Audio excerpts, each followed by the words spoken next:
오늘부터 가사 들어가게 될 텐데요. 가사 다시 한번 정리해 봅니다. 가사는 언제 노래?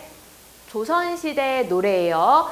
전기 가사, 조선시대는 항상 전기 후기로 나뉘어야 된다 그랬죠? 후기가 되면서 평민들이 같이 향유층과 창작층으로 참여하니까 우선 전기 가사부터 하니까 전기 가사의 향유층 누구입니까? 전기 가사의 향유층은 양반이고요. 양반이다 보니까 내용. 전기 가사에서 나오는 내용은 뭐야? 자연이거나 아니면 유교적 충의 사상. 보통 자연이면은 결국 뭡니까? 강호 한정. 같은 말로 뭐 강호 가도. 자연에서 느끼는 한가로운 정치를 노래하거나 자연에서 느끼는 그런 삶의 길을 나타내거나 어쨌든 뭐 자연 얘기를 하는 거예요. 유교적 충의 사상 얘기를 하면 유교적 충의 사상이라는 게 결국 뭐야? 효 같은 걸 나타내는 건 아니고 임금에 대한 지조, 절개 같은 거. 충. 지조, 절개. 내용이 이 두 가지 중에 하나로 반드시 포함이 되고 아니면 둘 다 나타날 수도 있다 그랬어요. 그리고 형식. 형식은 어떻다고 했습니까? 가사의 형식. 얼마나 복습도 안 하나 봐 얘네. 형식. 자유롭다고요? 아니, 하나는 지켜야 돼. 자유롭긴 한데 이 하나를 지켜야 돼. 하나가 뭐야? 사음보. 어쩜 이럴 수가 있어? 실망스럽게. 사음보 연속체입니다. 사음보만 지키면 그 밖에 다른 조건들은 없어요. 길이라든가 뭐 이런 거 제한 없습니다. 길든 짧든 쓰고 싶은 대로 쓰면 돼요. 사음보 연속체인데 다만 형식을 마지막 행을 보면서 어떻게 나눌 수가 있냐면 전격가사와 변격가사로 나눌 수 있다 그랬어요. 이거 설명했었습니까? 전격가사, 변격가사? 이건 안 했었어요?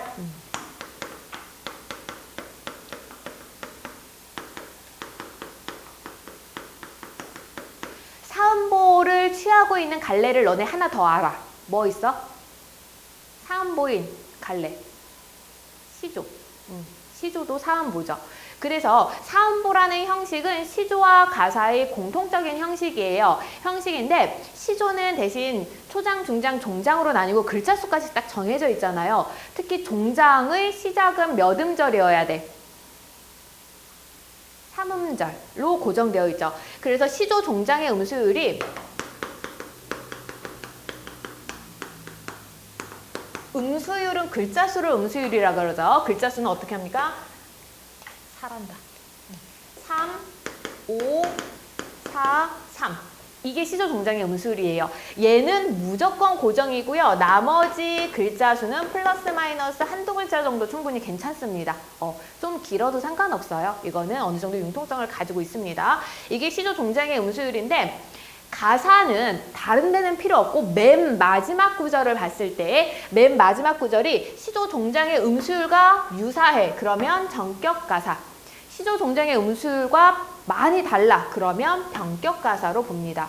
예를 들어 상춘곡 있죠? 맨 마지막 구절 보세요. 어떻게 해요? 아모타 백년 행락이 이만한들 어찌하리 이렇게 끝나죠. 아모타 3, 백년 행락이 5, 이만한들 4 어찌하리 하면서 3, 5, 4, 4야. 유사하죠? 한두 글자 정도 플러스 마이너스 된다 그랬으니까 전격 가사입니다. 좀 더 연습해 볼게요. 뒤에 넘어가서 면왕정가 봅니다. 면왕정가 맨 마지막 부분 보면 어때? 이 몸이 일원금도 역군은 이셨다 해서 3, 4, 3, 3으로 끝나죠. 얘도 뭐야? 괜찮아요. 전격 가사입니다. 성산별곡은 볼 수 없어요. 왜냐면 내가 이거 결사 부분을 찾아놓은 게 아니라서 발췌의 일부 발췌를 해놨거든. 관동별곡은 전체니까 맨 마지막 부분 봅니다. 33페이지에 관동별곡 마지막 부분이 있는데 명월이 천산 만나게 안이 비친 대없다 이렇게 해요. 명월이 3, 천산 만나게 5, 안이 비친 4, 대없다 3. 이거는 완벽하게 전격 가사로 볼 수 있네요. 넘겨서 3인곡도 봅니다. 님이야 날인 줄 모르셔도 내님 쫓으려 하노라. 얘는 좀 긴 것 같아요. 님이야 3, 날인 줄 모르셔도 7, 내님 쫓으려 5, 하노라 3. 한두 글자 정도 플러스 마이너스 된다 그랬으니까 얘 또한 전격 가사가 되는 거예요. 그러면 변격 가사는 대체 어느 정도가 돼야 변격 가사냐? 우선 뭐? 3이 파괴되면 안 돼요. 삼입하게 돼서 막 2, 7, 5, 7 이런 식으로 되어 있으면 뭐가 되는 거야? 그럼 변격가사라고 하면 돼요. 근데 거의 양반이 쓴 전기가사들은요, 양반들은 시조도 잘 썼던 사람들이잖아. 글자 수 맞추는 거 굉장히 잘해서 전기가사는 전부 전격가사에 속하고, 변격가사는 나중에 후기가사에서 평민들이 쓴 거에서 이제 글자 수까지 맞추기는 평민들은 힘들어 했으니까 그때 변격가사를 보게 될 겁니다. 그래서 향유책 내용 형식, 표기는, 가사 표기는 한글로 표기되어 있고요. 이 정도 보면 될 것 같아요. 양반들이 쓴 가사이기 때문에 문학성이 굉장히 뛰어나서 너네가 이 전기가사 할 때는 해석 완벽하게 해주셔야 되고요. 어구풀이까지 꼼꼼하게 해주셔야 되고요. 표현상의 특징은 찾을 수 있을 만큼 다 찾아야 됩니다. 그래야 되고요. 근데 가사는 사음보잖아. 가사가 일반적으로 가지고 있는 표현상의 특징 두 가지가 있죠. 굉장히 흔하게 나타나는 거. 하나가 서리법이고 하나가 사음보다 보니까 대구법이 많이 나타나요. 짝을 맞추기가 쉬운 거야. 대구법은 같은 문장 구조가 나란히 짝을 이루고 있는 걸 대구법이라고 그러잖아. 그러다 보니까 내가 이제 표현상의 특징을 찾아주는데 서리법, 대구법은 너무 많아서 어떤 건 얘기하고 딱 눈에 보이면 얘기하고 또 어떤 건 얘기 안 하고 막 이렇게 넘어가요. 그래서 너네가 봤을 때 이거 서리법인 것 같은데 선생님이 얘기 안 하고 넘어갔네? 했을 때 본인이 서리법이라고 확신하면 굳이 질문 안 해도 되는데 긴가민가 하면 꼭 나한테 나중에 질문하세요. 이것도 서리법이라고 볼 수 있나요? 혹은 이것도 대구법이라고 볼 수 있나요? 이렇게 내가 100% 다 얘기를 못해 하다 보면은. 그래서 두 가지는 너네가 감안해서 읽어 내려가면서 혹시 모호하다 싶은 것들은 체크해서 질문하시기 바랍니다. 그리고 오늘 상춘곡을 할 텐데 이 상춘곡은 우리나라 최초의 가사예요.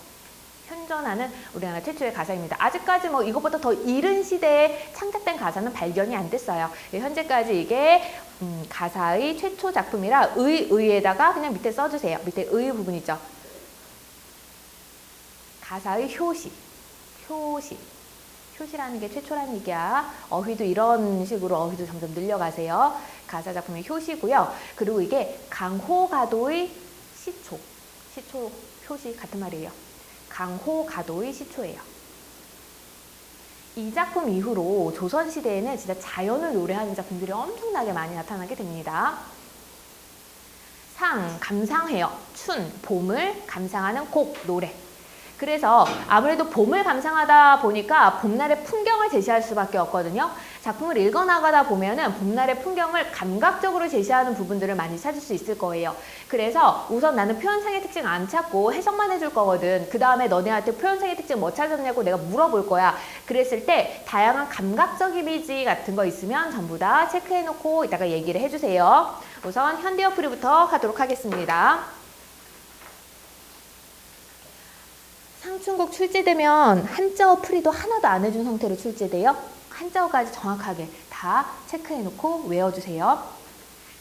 홍진에 묻힌 분내, 인해생에 어떠한고, 홍진, 붉은 먼지라는 뜻을 가지고 있는데 이거는 앞으로 상투적으로 나와요. 속세를 나타내는 상투적인 어휘입니다. 속세에 묻힌 분들아, 새 속에 묻혀 사는 분들아, 인해생에 어떠한고, 이 나의 삶이 어떠한가. 나 어떤 거 같아? 물어보고 있는 거예요. 나 사는 거 어떤 거 같아? 옛사람 풍류를 미칠까 못 미칠까? 옛사람의 풍류에 미칠까 못 미칠 것 같으냐? 이렇게 질문한다는 것 자체가 내가 생각하기에 내 삶이 어떻다고 느끼기 때문에 질문이 가능한 거야? 좋다고 생각하는 거야. 만약에 내가 시험을 망쳤는데 나 시험 잘 받게 못 받게 이렇게는 절대 얘기하지 않아요. 그 듣기만 해도 짜증이 나니까 나 시험 잘 받게 못 받게 한다는 얘기는 이미 어때? 잘 봤으니까 자랑하고 싶은 거거든요. 이 부분에서 나타나는 정석 자부심 확인할 수 있습니다. 자부심. 자신의 삶에 대한 자부심을 확인할 수가 있어요. 속세에 묻힌 분들아, 이내 삶이 어떠한가? 옛사람의 풍류에 미칠까 못 미칠까? 아마 이 옛사람 같은 경우는 그 사람을 염두에 두고 있을 거야. 누구일까? 겨울방학 때 나랑 수업한 사람은 이 사람을 기억해야 될 텐데. 200. 고전에서 얘들아 자연 얘기를 하고 막 풍류 얘기가 나오잖아. 그러면은 우리나라 사람들이 꼭 약간 롤모델로 생각하고 있는 게 누구냐면 이백이에요. 중국의 시인이죠, 이백이. 그 중국의 시인인 이백이 평생 동안 이제 풍류를 즐기다가 마지막 죽음까지도 나는 별로 멋있다고 생각 안 하는데 그 당시 양반들에게는 그게 너무나도 멋있었나 봐. 달 잡으러 간다 그러면서 물에 빠져서 죽는 것까지 너무나도 어쩜 저렇게 풍류를 끝까지 즐길까 하면서 멋있게 느껴져서 항상 비교를 하고 싶어 해요.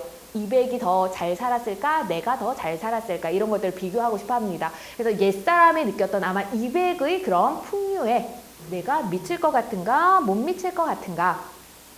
천지간 남자 몸이 날만하니 학원 많은. 천지간 하늘과 땅 사이니까 뭐 이 세상이라고 해석해주면 돼요. 하늘과 땅 사이, 그러니까 이 세상 남자 몸이, 남자로 태어난 몸이 나만한 이가, 나 같은 이가 학원 많은. 하다 무슨 뜻? 많지 많은. 천지간 남자 몸이 나 같은 사람이 많지만은 산림에 묻혀 있어 지락을 말할 것과. 산림, 산과 수풀인데 어쨌든 자연이라고 해석하면 되죠. 그럼 표현법은 뭐예요? 대유법이죠. 고전 시가에서는 특히 자연 얘기하는 부분에서는 대유법이 워낙 많이 나와요. 산과 숲을 말고 계곡도 있고 바다도 있고 뭐 강도 있고 진짜 많잖아. 그런 것 중에서 딱 산과 숲을 가지고 자연을 대표하도록 표현하고 있으니까 이거 대유법입니다. 그래서 해석은 난 자연이라고 할게요. 자연에 묻혀 있어 지극한 즐거움을 말할 것과 모를 것인가. 자연에 묻혀 있어 지극한 즐거움을 모를 것인가. 수간목을 벽계수알피 두고. 수간목, 수간 몇 칸짜리 목, 초가집을. 너네가 그 앞으로 고전시가 하려면 요 한자 정도는 기억했으면 좋겠어. 왜냐면 모자가 들어가잖아. 초가집이에요, 초가집. 목, 풀이라는 뜻이라서 워낙 많이 나오는 단어라 그래요. 방 몇 칸짜리 초가집을. 이 사람은 양반인데 초가집을 자연 속에 지어두고 사네. 어떤 삶의 태도? 안빈낙도, 안분지족의 태도 확인할 수가 있습니다. 초가는 삶의 태도 확인 가능하네요. 방 몇 칸짜리 초가집을 벽계수, 푸른 시냇물 앞에 두고, 앞에 지어두고. 방 몇 칸짜리 초가집을 푸른 시냇물 앞에 두고, 지어두고. 송죽 우룰리에 풍월주인 되어셔라. 송죽, 소나무, 대나무. 소나무, 대나무, 울리에, 울창한 리, 속에. 소나무, 대나무, 울창한 속에 풍월 주인, 풍월. 바람과 다른데 이것도 뭐야? 대유법이에요. 그래서 자연의 주인이라고 나는 해석하겠습니다. 자연의 주인이 되었어라. 여기까지는 아직 봄 얘기 없죠? 그냥 자기가 자연에서 행복하게 살고 있다라는 내용만 나와 있는 서사 부분이고요. 그 다음부터가 이제 제목처럼 봄날의 아름다움을 이야기하기 시작합니다. 엊그제 겨울 지나 새봄이 돌아오니 도와 행화는 석양리에 피어있고 녹양방초는 새우 중에 푸르도다. 엊그제 겨울이 지나 새봄이 돌아오니. 봄이라는 계절적 배경 직접 언급하고 있습니다. 새봄이 돌아오니. 도화 행화, 도화, 복숭아꽃, 행화, 살구꽃. 복숭아꽃과 살구꽃은 석양리, 석양 속에 피어있고. 복숭아꽃과 살구꽃은 석양 속에 피어있고. 녹양방초, 푸른 버드나무와 향기로운 푸른. 나는 한자 때문에 일부러 너네 어휘력 좀 늘리라고 이렇게 해주는 건데 너네 해석할 때 나처럼까지 안 풀어도 상관없어요. 내가 아까 수간목도 방 몇 칸짜리 초가집 이렇게 했잖아. 초가집이라는 것만 알고 있으면 그냥 너네 수간목이라고 읽고 해석해 주셔도 되고요. 녹양방초 같은 경우도 막 푸른 버드나무와 향기로운 풀 안 하고 그냥 녹양방초라고 읽어주셔도 상관없습니다. 근데 너네가 너무 해석을 그런 식으로 있는 그대로 그냥 읽어나가면 내가 의심스럽잖아. 알고 하는 건지 모르고 하는 건지. 그러면은 내가 너무 그런 게 많으면 하나씩은 질문할 수도 있기는 해요. 근데 굳이 완벽하게 풀도록 안 해도 됩니다. 어쨌든 녹양방초는 새우, 가는 비 속에 푸르도다. 가는 비라고 나오면 봄비라고 해석해 주세요. 굵은 비는 언제? 여름을 나타내요. 장대비 같은 건 여름을 나타내고 가는 비는 봄비, 가랑비. 가랑비 같은 거는 봄을 나타냅니다. 그래서 시 속에서 새우라는 단어 나오면 그냥 봄이라는 계절적 배경을 알 수 있게 하는 소재로 찾아주셔도 돼요. 녹양방초는 가는 비 속에, 봄비 속에 푸르도다. 칼로 말아낸가 붓으로 그려낸가. 말아, 이거 앞에서도 나왔어. 혈릭을 말아. 무쇠로 천릭을 마름질하다는 거죠. 재단한다는 거예요. 칼로 재단해내었느냐, 칼로 마름질해내었느냐, 붓으로 그려내었느냐. 칼로 마름질해내었는지 붓으로 그려내었는가. 조화 신공이 물물마다 헌사롭다. 조화, 조물주의 신공, 아주 대단한 솜씨가, 조물주의 대단한 솜씨가 물물 온갖 사물들, 자연 하나하나 나무, 꽃, 풀, 물물마다 온갖 사물마다 헌사롭다, 야단스럽다. 야단스럽다라는 뜻이 현대국어에서는 좀 소란스럽다는 의미로 많이 쓰여요. 소란스럽고 정신 사나운 의미로 많이 쓰이는데 여기서는 굉장히 세밀하게 하나하나를 꼼꼼하게 다 챙겼다는 의미로 사용됩니다. 긍정의 의미로 사용됐어요. 조물주의 솜씨가 온갖 사물보다 야단스럽게 전부 다 깃들어 있다라는 의미예요. 수풀에 우는 새는 춘기를 못 내겨워 소리마다 교태로다. 수풀에서 우는 새는 춘기, 봄 기운을 못 내겨, 못 이겨서 봄 기운을 못 이겨 소리마다 교태롭다. 수풀에 우는 새는 봄 기운을 못 이겨서 소리마다 교태롭다. 무라일체 어니 흥이야 달을 쏘냐. 무라일체, 무라일체는 나와 자연이 하나가 되는 걸 무라일체라 그러죠. 그래서 자연과 내가 하나이니 흥이야 다르겠느냐. 흥이 다르지 않죠. 자연이 봄의 느낌을 충분히 갖고 있으면 내가 그걸 그대로 느끼게 되는 거야. 그치? 흥취를. 무라일체언이 흥이야 다르겠느냐. 시비에 걸어보고, 시비 살인문이에요. 살인문 앞에 걸어보고, 살인문에도 걸어보고. 정자에 앉아보니, 정자도 같습니다. 정자에도 앉아보니. 소요음영하야 산일이 적적한데, 소요음영 시를 읊으며 세월을 보내니. 노래 흥얼거리고 시조 같은 거 읊고 하면서 시를 읊으며 세월을 보내니 산일이 적적한데, 산이 산의 하루가, 산에서 보내는 하루가 적적한데. 보통 적적하다라는 의미가 현대국어에서는 약간 부정의 의미거든요. 외롭고 쓸쓸하다는 의미인데 여기서는 그냥 고요하고 한적하다라는 의미, 긍정의 의미로 찾아주셔야 돼요. 뭐 선지에서 화자는 외로움을 느끼고 있다? 아니야. 산 하루가 적적한데 한중 진미를 알리 없이 호재로다. 한중, 한가로운 가운데 느끼는 진미, 참된 맛을, 참된 즐거움을, 한가로움 속에 참된 즐거움을 알 이 없이, 아는 이 없이 혼자로다. 한가로운 가운데 느끼는 참된 즐거움을 아는 이 없이 나 혼자 즐기는구나. 이봐 이웃들아 산수 구경 가자스라. 답청을 오늘 하고 욕기란 내일 하세. 아침에 채산하고 나조회 조수하세. 보면은 내가 이거 교재 만들면서 전부 다 옆에다가 한글 병기를 했어야 되거든요. 근데 하다가 빠뜨린 것들 종종 있어가지고 그런 것들은 너네 그냥 감안해서 적어 넣으세요. 이봐 이웃들아. 근데 산수 정도는 다 읽을 수 있지. 이봐 이웃들아 산수 구경 가자꾸나. 산수, 산과 물인데 이것도 자연이에요. 자연의 구경 가자꾸나. 답청을 한 오늘 하고, 답청, 산책. 풀밟기라는 뜻이거든요. 그러니까 산책이라고 해석하면 돼요. 산책은 오늘 하고, 욕기, 목욕. 목욕은 뭐 물놀이라고 해석해도 되고요. 목욕은 내일 하세. 산책은 오늘 하고, 목욕은 내일 하세. 아침에 채산하고, 아침에 나물 캐고, 채산, 나물 캐고. 나조회, 저녁에 조수하세. 저녁에 조수하세. 조수는 낚시예요. 낚시하세. 어구풀이가 중요한 이유가 뭐 때문이냐면 전기가사 같은 경우에 특히 내신에서 선생님들이 단어 하나하나의 뜻을 서답형으로 묻는 경우가 있어요. 아니면은 객관식에서 단어 뜻 연결시켜서 제대로 아는지를 확인하는 문제가 있는데 예를 들어 이런 문제들이 많이 출제가 돼요. 나조회라고 되어 있잖아. 이거 애들이 해석할 때 낮이랑 좀 뭔가 비슷한 것 같아서 낮에 낚시하세요. 이렇게 해석을 많이 해요. 낮이야? 아니에요. 저녁이에요. 되게 치사해 보이지만 이런 패턴의 문제들이 실제로 출제가 됐었기 때문에 단어를 정확하게 기억해 주세요. 뒤에 보면은 이거 나오거든요. 뇌. 근데 얘는 이 뇌와 달라. 뒤에 있는 매는 뭐야? 뇌.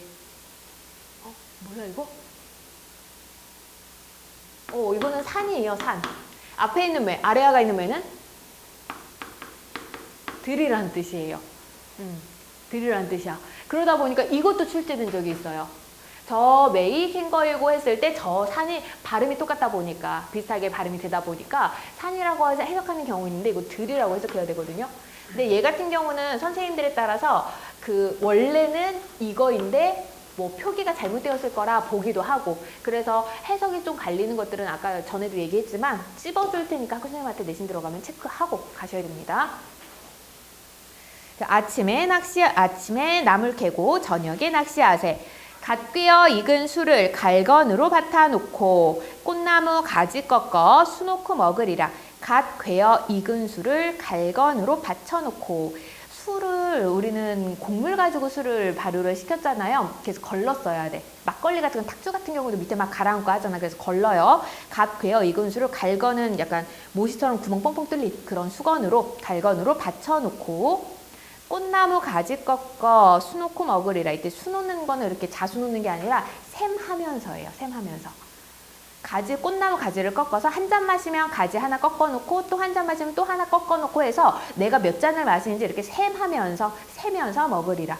그러니까 막 부어라 마셔라 하고 흥청망청 그런 의미가 아니라 충분히 천천히 자연을 즐기면서 술을 마시는 모습입니다. 꽃나무 가지 꺾어 샘하며 먹으리라.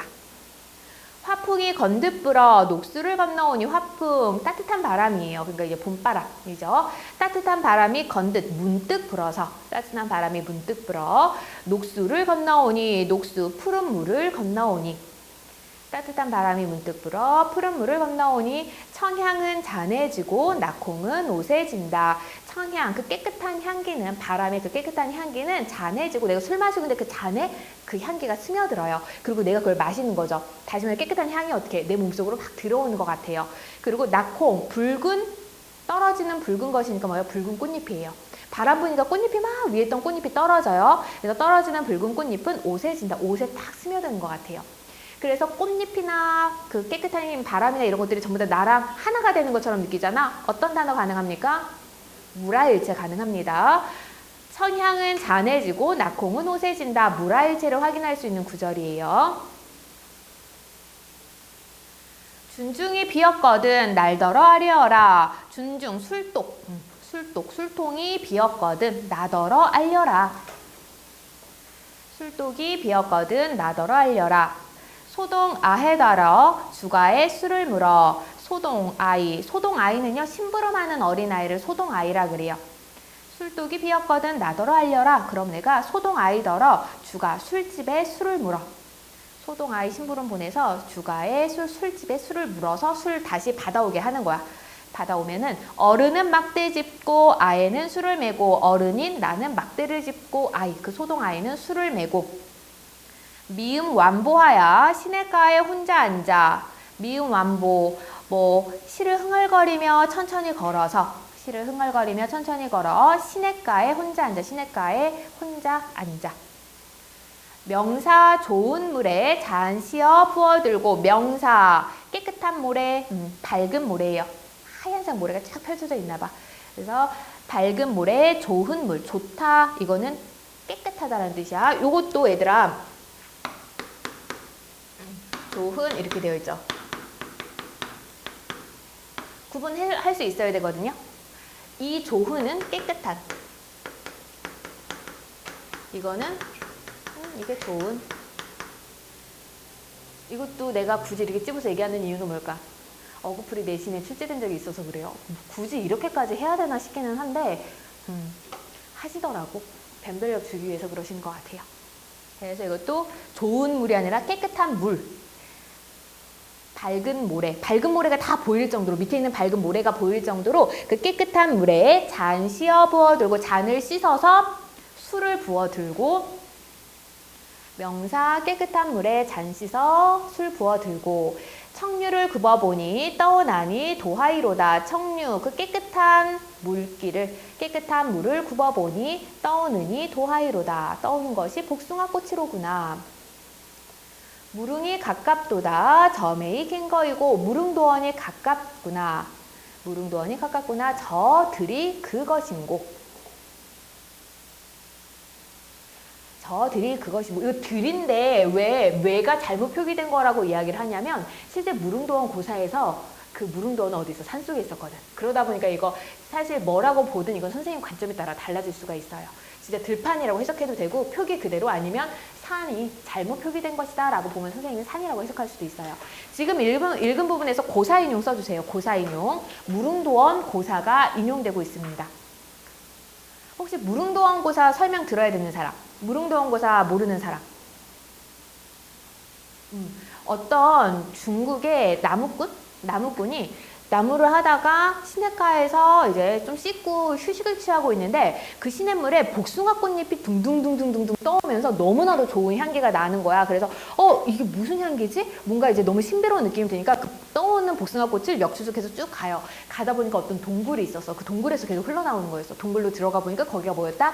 신선색이었던 거야. 무릉도원이었던 거야. 거기서 선녀들이랑 뭐 신선들이랑 만나서 막 즐겁게 놀다가 잠깐 집에 갔다 와야지 하고는 나와서 다시 찾아가려고 했는데 영영 찾을 수 없었다라는 그런 옛날 이야기가 있어요. 그게 무릉도원 고사예요. 그래서 너네가 물에 복숭아 꽃잎이 떠온다라고 되어 있으면 무릉이라는 단어가 없다 그래도 고사인용이라고 무조건 찾으시면 됩니다.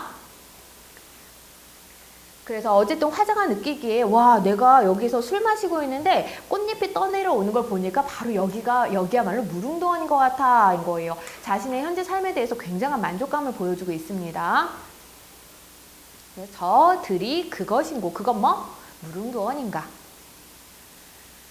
송간 세로에 두견화를 붙이 들고 송간 소나무 사이 세로 가는 좁은 길이니까 소나무 사이로 난 그런 좁은 길에 두견화 진달래꽃입니다. 진달래꽃을 붙이 들고 꺾어 들고 소나무 사이 좁은 길에 진달래꽃을 꺾어 들고 봉두에 급히 올라 구름 속에 앉아보니 봉두 산봉우리 산꼭대기에 급히 올라가서 산봉우리에 급히 올라가 구름 속에 앉아보니 진짜 높은 곳까지 올라갔나 봐요. 너네도 조금만 높은 곳 올라가면 구름 밑에 깔리는 거 경험해 본 적 있어요? 그럼 되게 묘하지 않니 기분이? 내가 지상에 있는 것 같은 느낌 안 들고 진짜 이런 게 신선인가 그런 느낌. 봉두에 급히 올라 구름 속에 앉아보니 천촌 말락이 곳곳에 버려있네. 촌락이라는 말 쓰죠? 그러니까 마을이에요. 그래서 수많은 촌락들이 수많은 마을들이 곳곳에 버려있네. 버려져 있다. 벌여인 거죠. 요게 하나 저기에도 마을이 있고 저기에도 마을이 있고 수많은 촌락들이 수많은 마을들이 곳곳에 버려있네. 연하 일휘는 금수를 재폈는 듯 엊그제 검은들이 봄빛도 유여하일샤. 연하 일휘 안개 노을 일휘 빛나는 햇빛은 안개 노을 햇빛은 안개와 노을 빛나는 햇빛은 금수 비단을 재폈는 듯 펼쳐놓은 듯 안개, 노을, 빛나는 햇빛 이런 것들이 반짝반짝 비치는데 그걸 보니까 비단을 펼쳐놓은 듯 하구나. 엊그제 검은들이 엊그제까지 검었어. 왜? 겨울이다 보니까 새싹이 하나도 안 났잖아요. 그래서 땅이 검은색 그 흙이 그대로 보였어. 엊그제까지 검은들이 지금은 봄빛도 유여하였어요. 봄빛도 가득하구나. 엊그제 검은들이 봄빛도 가득하구나.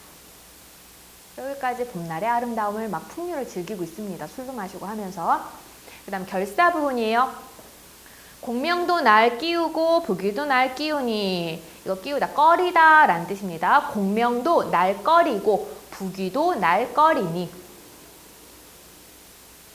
실제로는 부귀 공명이 날 꺼리하는 게 아니라 내가 부귀 공명을 멀리하는 거겠죠. 공명도 날 꺼려하고 부귀도 날 꺼리니 청풍명월 외에 어떤 벗이 있사올고 청풍명월 아름다운 자연이죠.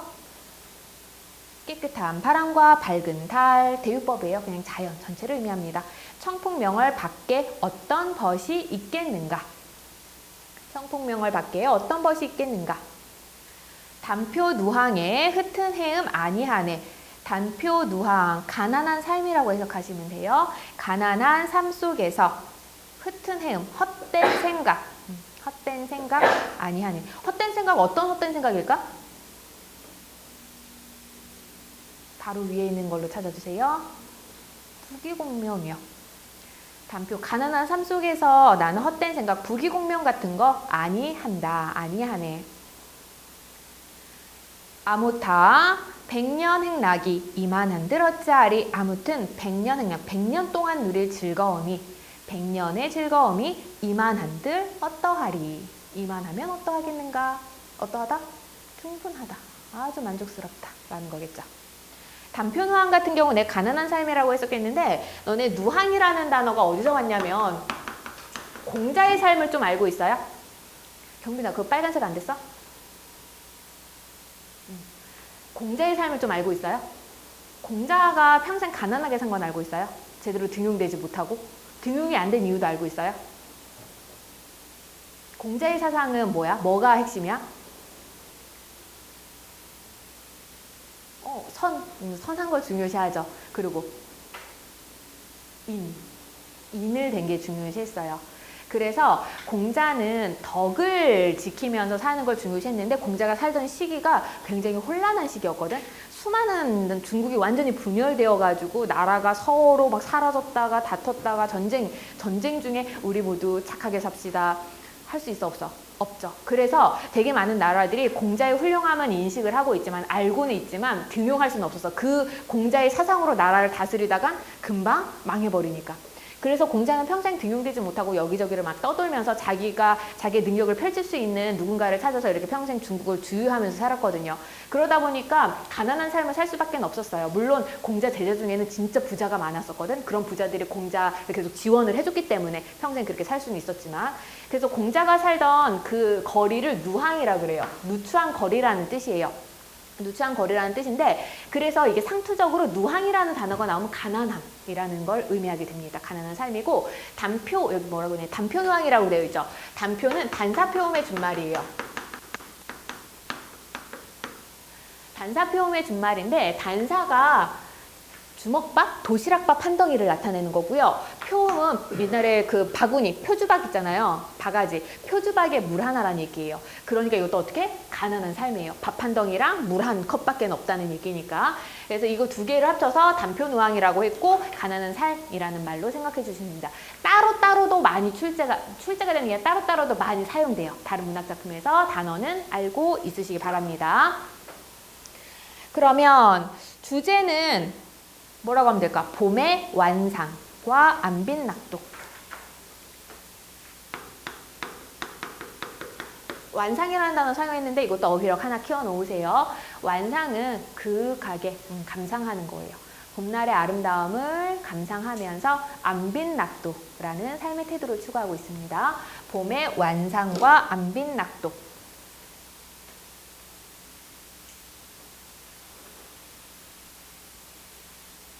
갈래는 아까 전격가사인 거 찾았었죠? 전격가사고요.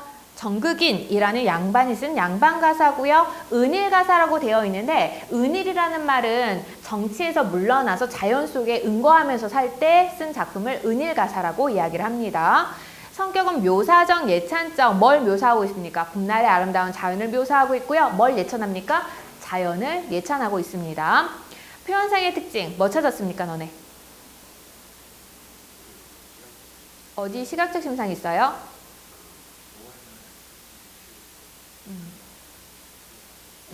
어떤 색채 확인할 수 있습니까? 푸른색 색채만 확인 가능해요?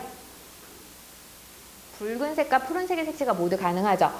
도화, 행화는 석양리에 피어있고 복숭아꽃 살고 꽂히니까 꽃은 약간 붉은 계열이에요. 석양, 노을도 무슨 색? 붉은색입니다. 도화행화는 석양리에 피어있고 전체가 붉은색의 이미지고, 녹양방초는 새우 중에 푸른색의 이미지야. 그러다 보니까 붉은색과 푸른색의 뭐까지 찾아주셔야 돼요? 색채, 대비까지 찾아주시면 됩니다. 또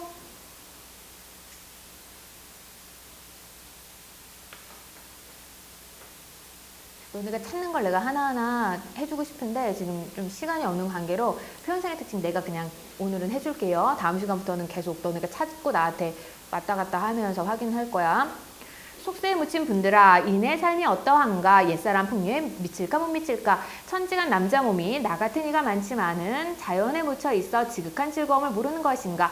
박몇 칸짜리 초가집을 푸른 시냇물 앞에 두고 소나무 대나무 울창한 속에 풍을주인이 되어져라. 여기까지는 큰 표현상의 특징 안 찾아도 돼요. 엊그제 겨울 지나 새봄이 돌아오니 복숭아꽃 살구꽃은 석양 속에 피어있고 녹양방초는 가는 빗속에 푸르도다. 색지 대비 찾았죠? 그리고 무엇은 뭐에 하고 무엇은 뭐에 하다. 대구법도 찾아주셔야 됩니다. 칼로 마름질해 내었느냐 붓으로 그려내었느냐 이것도 뭐야? 같은 구조죠. 대구법 있고요. 조물주의 솜씨가 온갖 사물마다 야단스럽다. 수풀에 우는 새는 봄 기운을 못 내겨 소리마다 그치로다. 요게 출제 포인트죠. 감정이입 있습니다. 수풀에 우는 새는 객관적 상관물이에요. 새가 그냥 지저귀는 건데 그걸 가지고 봄 기운을 못 이겨서 막 교태롭게 노래를 부르는 것처럼 표현을 하고 있어요. 실제 봄 기운 때문에 너무 기분이 신난 건 누구야? 화자죠. 내가 가진 감정을 새가 가진 감정처럼 표현하고 있기 때문에 수풀에 우는 새는 객관적 상황물로 감정이입입니다. 그리고 감정이입일 경우에는 기본적으로 어떤 표현법 깔고 있다? 의인법. 의인법. 그리고 수풀에 우는 새라고 했으니까 어떤 감각? 청각적 심상도 찾아주시면 되고요. 자연과 내가 하나이니 흥이야 다르겠느냐? 다르다, 다르지 않다. 다르지 않다라는 거죠. 똑같다라는 거예요. 서리법 사용됐고요.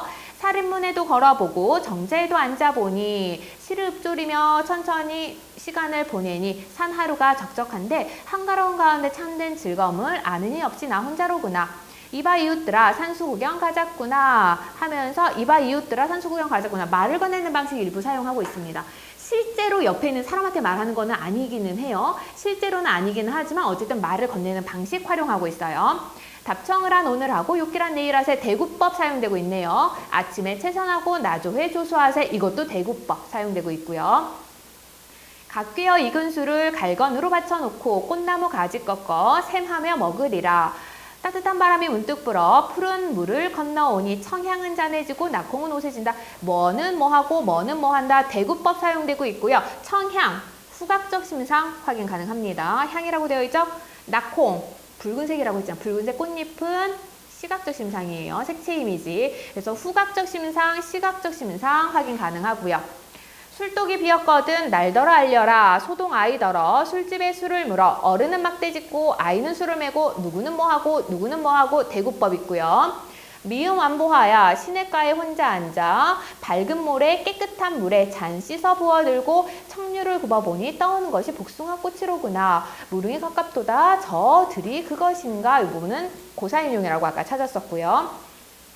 소나무 사이 가는 길에 두견나를 꺾어들고 산봉우리에 급히 올라 구름 속에 앉아보니 천촌말락이 곳곳에 버려있네. 이거부터는 전부 다 눈으로 이렇게 바라보는 거죠. 시각적 심상이 중심으로 나타납니다. 연하일휘, 안개 노을, 밝은 햇빛은 비단을 펼쳐놓은 지규법 사용되고 있죠. 지규법 있고요. 엊그제 검은들이 봄비도 가득하거나 시각적 심상도 확인 가능합니다. 공명도 날거리고 보기도 날거리니 대구법 사용되고 있죠. 그리고 또 이건 너네가 찾았으면 좋겠는데 뭐 있을까? 주객전도죠. 내가 부기공명을 꺼리는데 부기공명이 날 꺼린다 라고 얘기하면서 주체와 객체를 바꿔서 표현합니다. 주객전도 있고요. 그리고 어쨌든 공명이 날 꺼려한대, 싫어한대요. 의인법도 확인할 수가 있습니다. 청풍명을 밖에 어떤 벗이 있사옳고 어떤 벗이 있다 없다? 없다. 자연만 있으면 충분하다. 서리법 사용되고 있네요. 단편우왕의 헛된 생각 아니한다. 아무타 백년행락이 이만한들 어찌하리. 이미 답 정해져 있죠. 서리법으로 끝이 나고 있습니다. 그래서 표현상의 특징은 뭐 대구법, 서리법은 기본이라 그랬어요. 가사작품에서. 그 밖에 중요한 게 뭐? 감정이 반드시 찾았어야 되고요. 주객전도 찾으셨어야 되고요. 다양한 감각적 이미지 나타나 있습니다. 시각, 청각, 후각 등의 감각적 이미지 확인 가능했어요. 시상 전개 방식은 뭐에 따라서 시상 전개되고 있어요?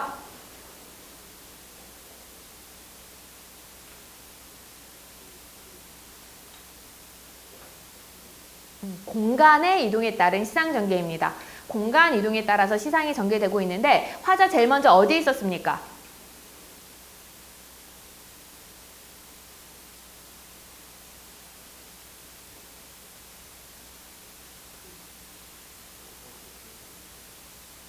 집에 있었어요. 우선 수간목.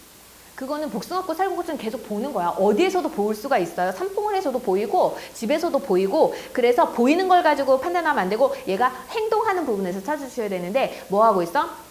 12에 걸어봤어요. 12. 살인문이죠. 살인문이니까 집에 있는 거야, 우선. 집은 위에 나와 있지. 뭐라고? 수간목이라고 되어 있습니다. 그래서 수간목으로 찾아줘도 되고 아니면 10이라고 찾아주셔도 돼요. 그러다가 어디로 가요? 정자로 갔어요. 정자 갔다가 어디로 가요?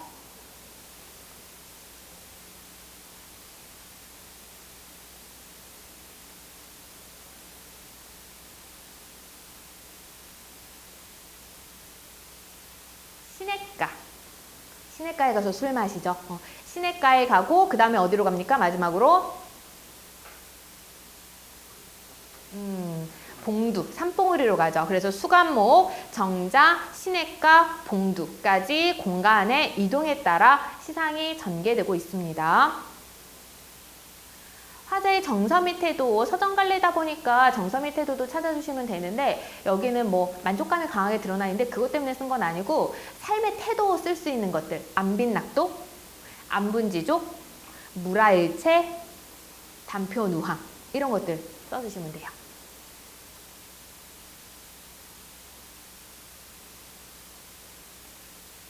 무라일체, 안빈낙도, 안분지족, 단표누항